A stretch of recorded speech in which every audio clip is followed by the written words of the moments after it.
As a journalist, especially if you're a student or not really attached to any publication or anything, it can be really hard to get sources to talk to you. So here are some tips on how to make that a little bit easier.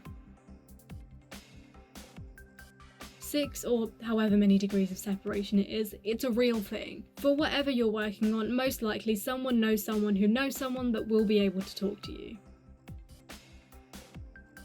It's no use having all of these people you could potentially contact and then just doing nothing with it. Send them an email, and then if they don't reply, send a follow-up, and then if they don't reply again, maybe get their number and call them. Until they actually say, like, fuck off, I don't want to talk to you, it's a potential yes.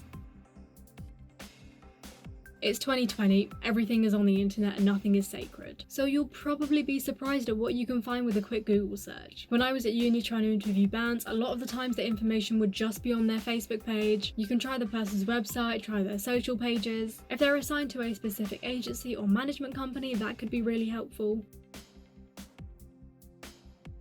There is absolutely no limit on who you can talk to. As a tiny baby journalist with absolutely no experience, I got to interview Ray from MCR, one of the Sex Pistols, someone in Blur, and aside from music, someone who founded the Grime for Corbyn campaign. Most people will be willing to make the time for you, so really, you can go as big as you want.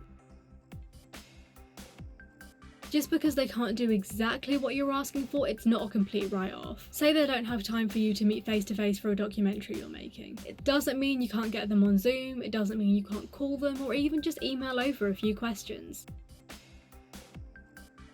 Again, as a baby student journalist with no contacts whatsoever, I would just hang about at stage door after gigs. You might laugh, but it got me some decent quotes for stories I was working on. I am not saying to stalk people, but if someone is appearing at a public event, there is nothing wrong with going along and see if you can get a minute of their time.